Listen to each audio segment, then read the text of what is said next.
Olá a todos, eu sou o professor Antônio Marcelo Jackson, da Universidade Federal de Ouro Preto, e na nossa videoaula de hoje nós vamos discutir o texto Antropologia e Educação, Origens de um Diálogo. O texto é de Neuza Maria Mendes de Gusmão e foi publicado no Caderno Sedes, volume 18, número 43, isso há alguns anos atrás, em 1997. Esse texto da Neuza, ela tem algumas preocupações bastante sérias, e eu acho que tem logo um momento aqui, como sempre faço, vou ler alguns segmentos do texto para debater com vocês, que acho que já indica a questão que é central aqui, a preocupação central. Diz Neuza Maria Mendes, né? A aventura de se colocar no lugar do outro, de ver como o outro vê, de compreender um conhecimento que não é nosso. Nessa encruzilhada, os não antropólogos buscam um olhar antropológico pelo qual se guiarão nos mistérios da pesquisa de campo. É uma grande questão que se apresenta aqui, porque é o seguinte, o grande mérito da antropologia, notadamente a partir de Bronislaw Malinowski, que está no final do século XIX, foi demonstrar que todas as sociedades humanas elas possuem fundamentalmente relações sociais dentro delas, tá? Que têm funções muito específicas, fazendo com que seja impossível dizermos que uma sociedade é evoluída e outra não. Vamos lembrar que antes de Malinowski, sempre existiu a ideia de um evolucionismo bem darwinista, ou seja, existem sociedades que estão à frente, existem sociedades que são atrasadas, existem sociedades que são primitivas e outras evoluídas. Malinowski chega e diz, olha, não existe nada disso, todas as sociedades elas têm importância. E dentro dessa discussão, da importância de todas as sociedades, uma outra questão que aparece, que também é uma discussão que vem do século XIX e ingressa no início do século XX, também envolve a preocupação até no que diz respeito aos valores dessa sociedade. E aí escreve Neuza Maria. Avaliar a questão das diferenças tão cara à antropologia e tão desafiadora no campo pedagógico, justamente por sua característica institucional homogeneizadora, não é uma tarefa simples. Desde sempre, a antropologia e a educação têm se defrontado com universos raciais, étnicos, econômicos, sociais e de gênero, entre tantos outros, como desafios que limitam ou impedem que se atinjam metas, engendrando processos mais universalizantes e democráticos. No tempo presente, com tantas mudanças numa sociedade que se globaliza, estas questões não só se encontram resolvidas, como como renascem com intensidade perante os contextos em transformação. O que acontece é o seguinte, quando falamos em sociedades, quando falamos de uma visão antropológica da sociedade, nós vamos estar inevitavelmente vinculando o nosso raciocínio à ideia de cultura. E a palavra cultura, vale lembrar, ela deriva de uma expressão criada no romantismo alemão, que é Kultur. O que seria Kultur e, por derivação, cultura? É tudo aquilo que diz respeito ao particular, àquilo que tem a ver com um determinado grupo social. Daí a certeza de dizermos que toda sociedade, todo grupo social possui sua cultura, o seu conjunto de valores, de crenças, de produção material e imaterial que de alguma forma organizam ou contribuem na organização desses mesmos grupos. Ora, se por um lado cultura é isso, aí vem o grande confronto da palavra cultura com a palavra de origem francesa que é civilização. Se cultura tem a ver com o particular, civilização tem a ver com o geral. Ou seja, quando falamos em civilização, estamos deduzindo que toda e qualquer diversidade foi eliminada, que existe uma espécie de pasteurização, de uniformalização. A palavra está difícil aqui. As coisas ficam todas uniformes, ficam todas iguais. Civilização é isso. Civilização é você encontrar um pequeno conjunto de valores, e esse conjunto de valores ele simplesmente elimina todas as diferenças. Ora, evidentemente, então, nós temos um enfrentamento entre civilização e cultura, sem dúvida alguma, tá? E esse enfrentamento, tá, ele inevitavelmente ele vai incorporar na discussão a palavra educação. Por quê?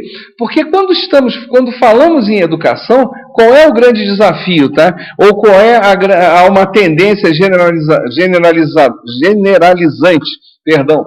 É a ideia de que educar significa o quê? Você colocar em condições iguais todas as pessoas. Em outras palavras, educação tem muito mais a ver com civilização e, por via de consequência, está em rota de colisão com a palavra cultura. Traduzindo em língua portuguesa, né, de uma forma mais clara, educar significa, tradicionalmente, eliminar os elementos culturais daquele grupo. Né? E aí é que o texto de Neuza Maria começa a colocar isso, a dar relevo a essa discussão. Por quê? Educação, quando fala a autora, não tem sido um dos campos privilegiados pela antropologia, até por razões um tanto óbvias, né? Da mesma forma que certas abordagens teóricas que estão na origem deste diálogo também não se constituem objeto de conhecimento e análise. Por quê? Porque quando você fala em antropologia, você está falando em cultura. E se está falando em cultura, você fala em diversidade. E se fala em diversidade, você não pode criar um uniforme, não pode criar uma coisa comum em todas elas, sob pena de eliminar o particular. Então, o grande desafio, quando falamos, então, em antropologia e educação, é o primeiro ponto que a autora nos chama a atenção aqui, é percebermos isso, tá? Que há, de maneira, digamos assim, intrínseca, quase que nas raízes da sua formação, é um problema em que a escola tem que enfrentar. E que problema é esse? A escola sempre tenderá a eliminar a diversidade. E eliminar a diversidade aí é no sentido negativo do termo, porque significa, portanto, eliminar a cultura. Nesse sentido, tá, a própria autora chama a atenção que, para os antropólogos, já no princípio do século XX, esse problema veio à tona, na virada do século XIX para o século XX, com o antropólogo Franz Boas. Tá? E Franz Boas percebe esse problema e começa a dar algumas indicações a respeito da questão, tecendo diversas críticas, já naquela época, ao sistema educacional norte-americano, que dizia ele que o sistema educacional pasteurizava as pessoas, eliminava tudo aquilo que elas tinham de positivo e que faziam delas serem aquele grupo social X ou Y e que habitavam esta ou aquela região, no caso dos Estados Unidos. Né? Além dessa questão, tá, levantada por Boas, tá, pessoas que vão seguir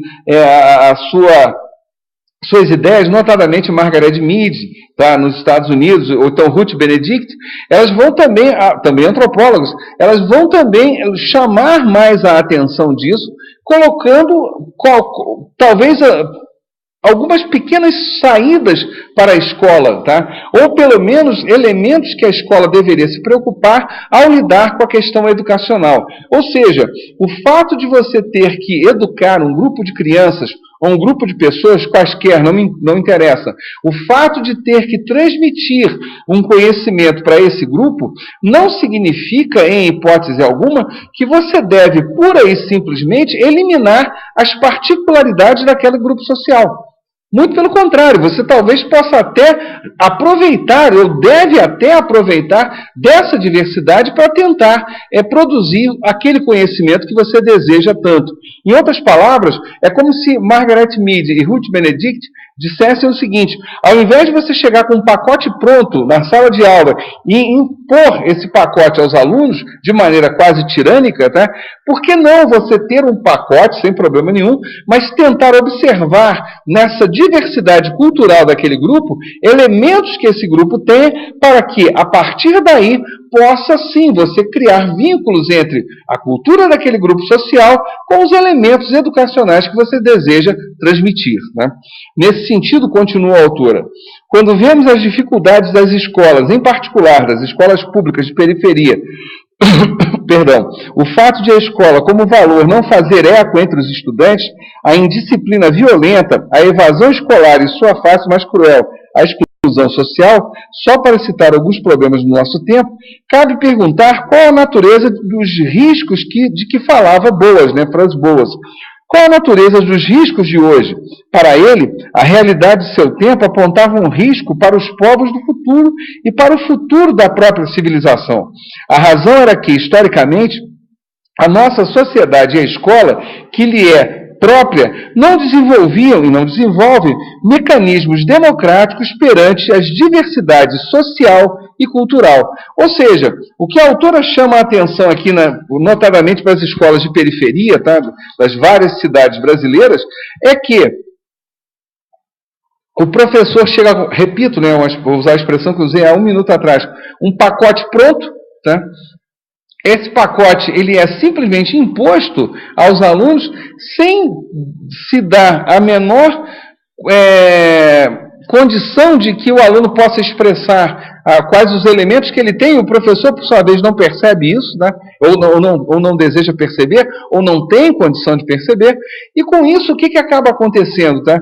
Esse aluno acaba saindo da escola, esse aluno ao desinteresse, tá?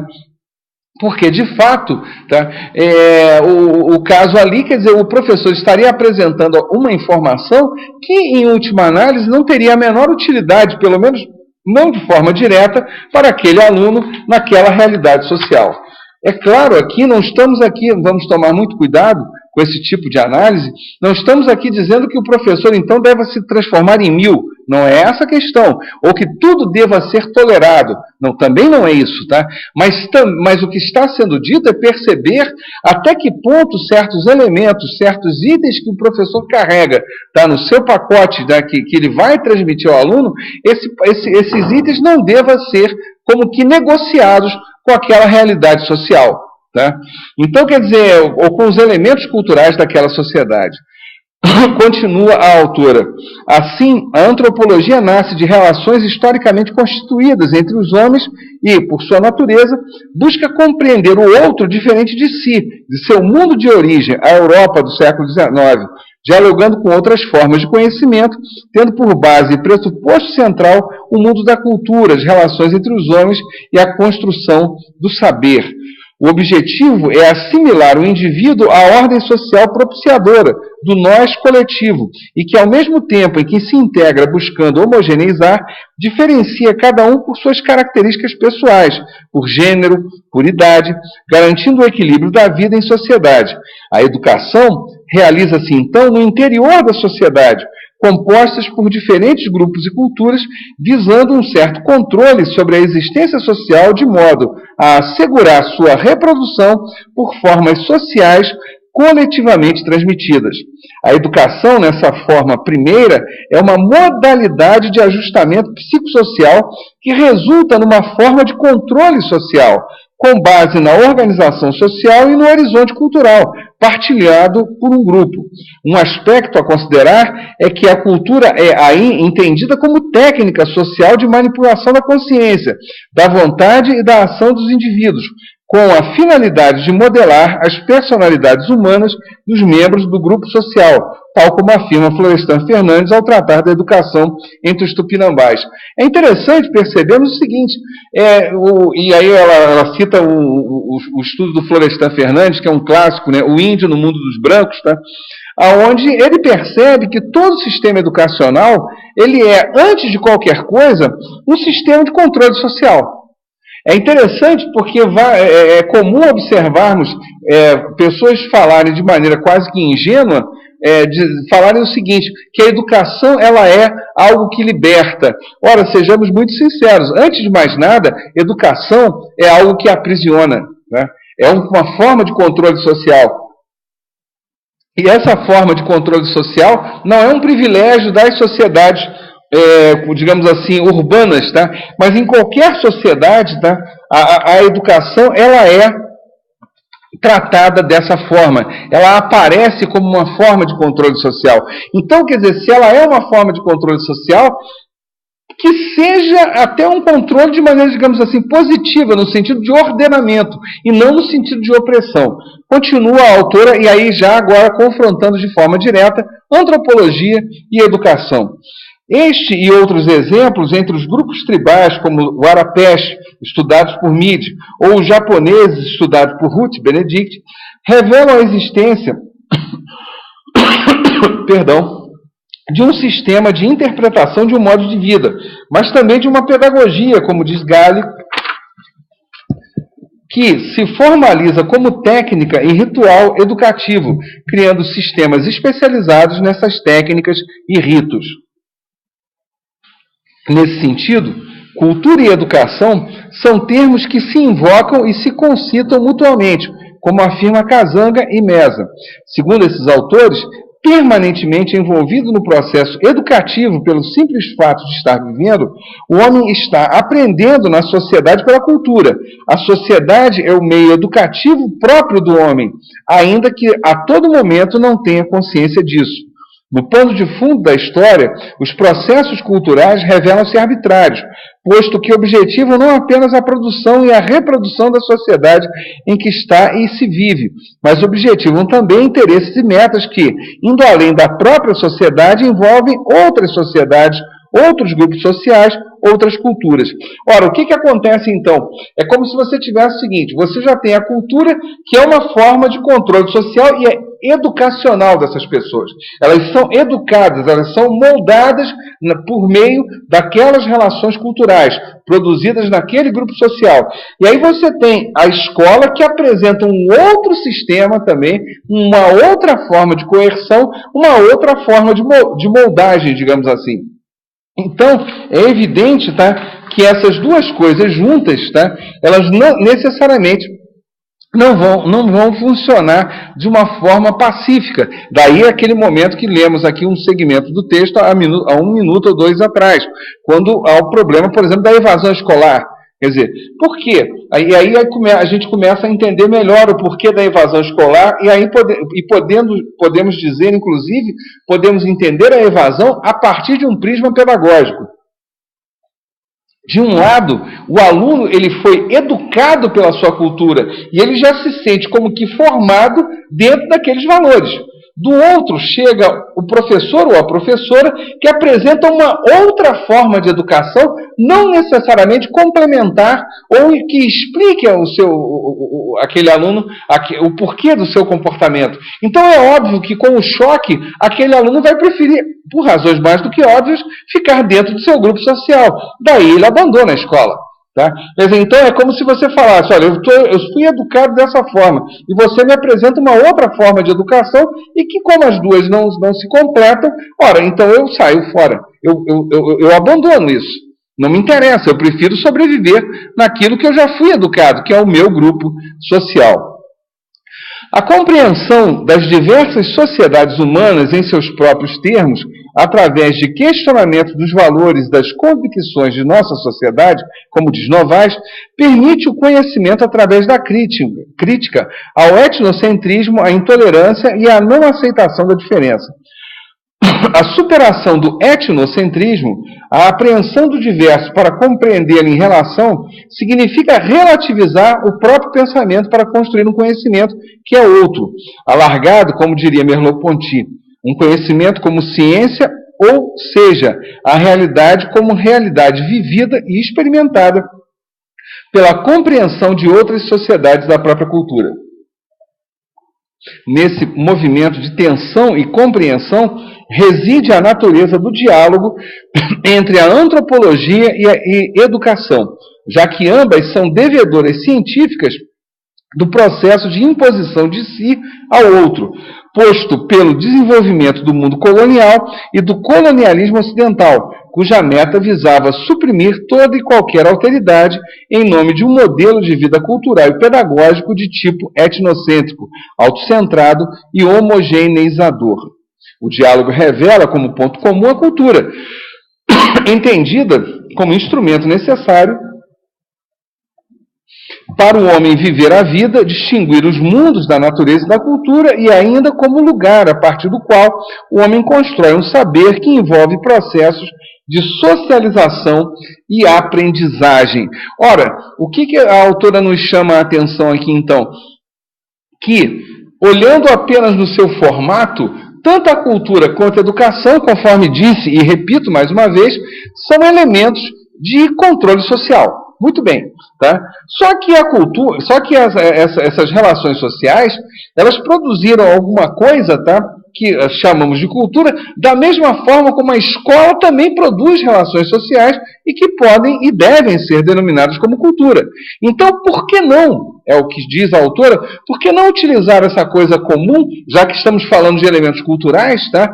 E tentar criar um diálogo possível, ainda que saibamos de antemão que a cultura produzida pela sociedade não é necessariamente a mesma cultura produzida pela escola.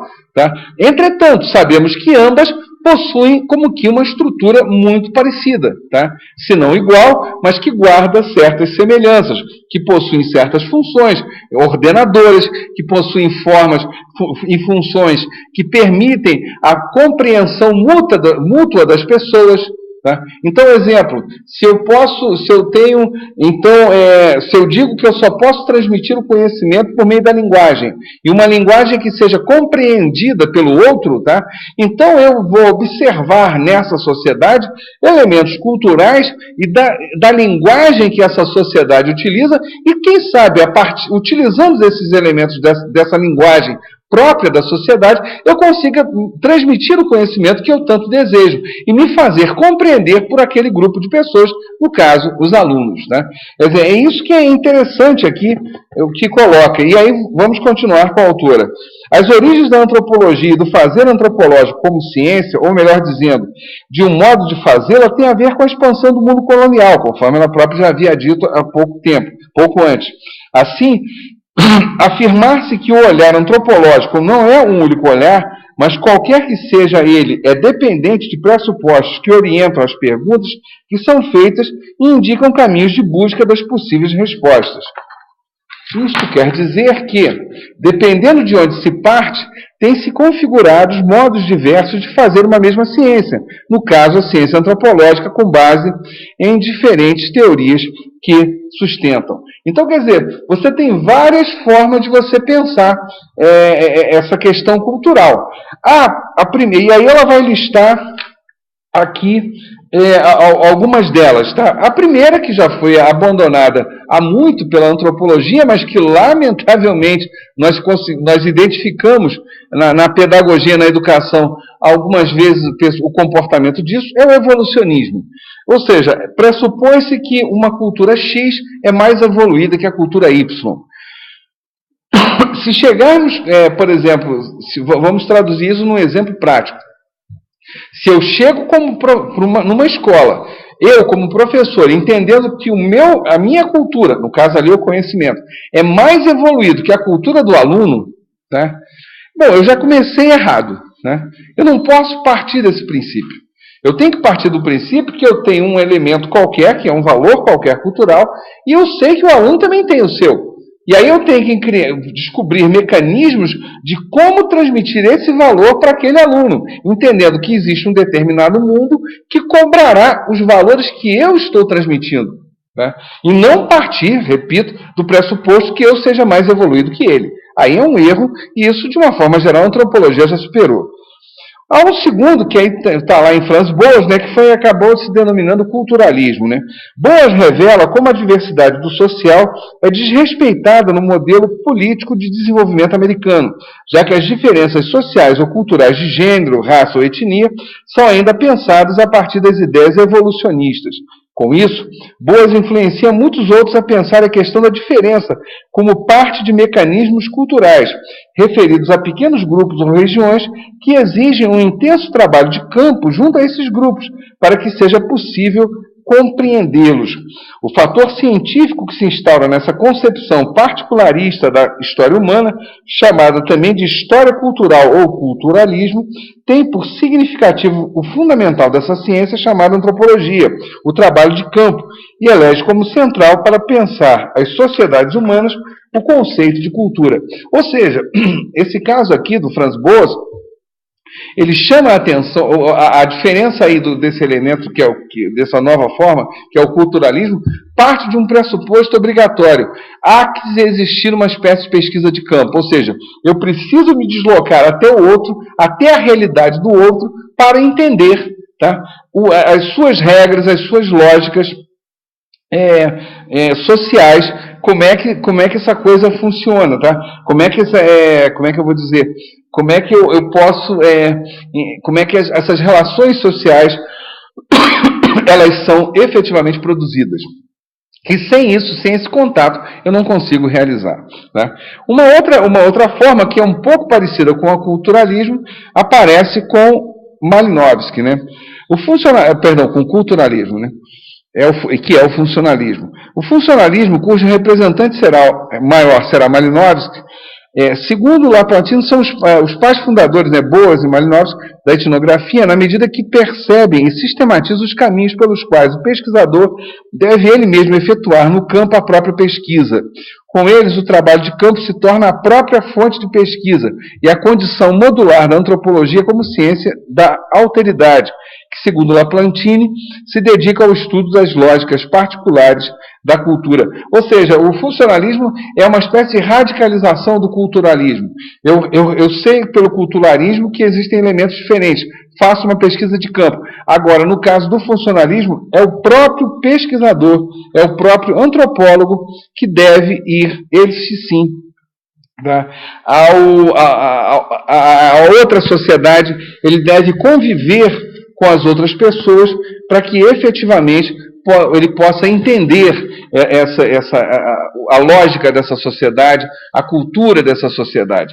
Ora, tudo isso coloca, quer dizer, e aí a autora vai encaminhando para o final do texto, e ela vai repetindo e vai martelando novamente no mesmo ponto, que é a preocupação, portanto, que o educador, que o professor deve ter com o grupo social ao qual ele está lá na frente, que é o aluno, tá?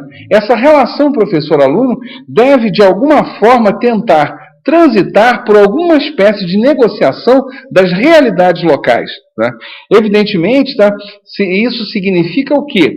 Que ou o professor ele precisa ir na maneira mais funcionalista possível, ir até o local onde o aluno vive para tentar entender, ou ele deve buscar, ainda que de maneira culturalista, a maior quantidade de informações desse grupo social para que ele possa negociar com isso e consiga transmitir efetivamente tudo aquilo que ele quer passar, tudo aquilo que ele quer que o aluno aprenda e apreenda, tá? Na certeza de que o seu elemento cultural não é melhor que o elemento cultural do aluno. Apenas dizer que o seu elemento, aquele que o professor tem, ele é utilizado em outras esferas do mundo social urbano que nós temos. E que talvez o aluno precise dessas outras informações. E daí o interesse desse diálogo, o interesse dessa transmissão de informações. Bom, eu espero ter sido claro aqui com esse texto, esclarecendo esse texto, e até uma nossa próxima videoaula. Um grande abraço a todos.